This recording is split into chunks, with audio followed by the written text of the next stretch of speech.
আপনার এই যে পান্ডা যেটা গাধাটা, এটা তখন 2013 সালে চিৎকার মারতেছিল শাহবাগে গিয়ে যুদ্ধাপরাধীদের বিচারের জন্য, ফাঁসি চাই ফাঁসি চাই। শাপলা চত্বরের ম্যাসাকারকে সে লেজিটিমাইজ করতেছিল।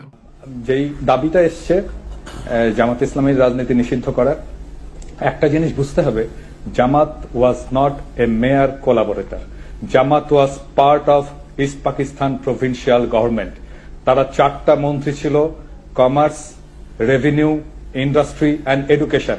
4টা মন্ত্রী নিয়ে ইস্ট পাকিস্তান প্রভিন্সিয়াল গভর্নমেন্ট যারা গণহত্যা চালিয়েছে, যারা সেই আর্মিকে, পাকিস্তান বর্বর আর্মিকে নেতৃত্ব দিয়েছে, সেই সরকারের পার্ট ছিল জামাত ইসলাম।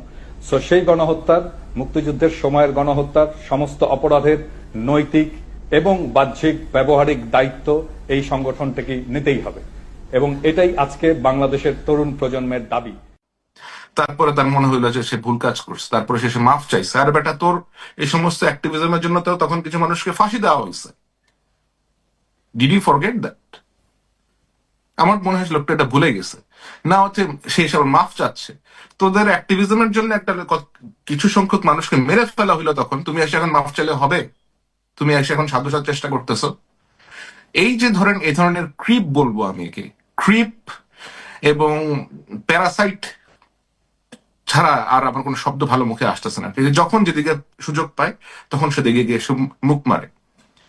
তো এই ধরনের ব্যক্তিদের কাছ থেকে আমার মনে হয় যারা বোধ সম্পন্ন নাগরিকেরা আছেন, শিক্ষিত সমাজের নাগরিকেরা যারা আছেন এবং সাধারণ যারা এগুলা অবজার্ভ করেন, this people must be very much careful about এদের ইন্টেনশন কি, এরা কি করতে চায়, এরা কেন এগুলা প্রপাগেট করে, কেন এই ধরনের উস্কানি দেওয়ার চেষ্টা করে। এগুলা আমার মনে হয় আমলে নেওয়ার সময় সেই এসেছে। জায়গা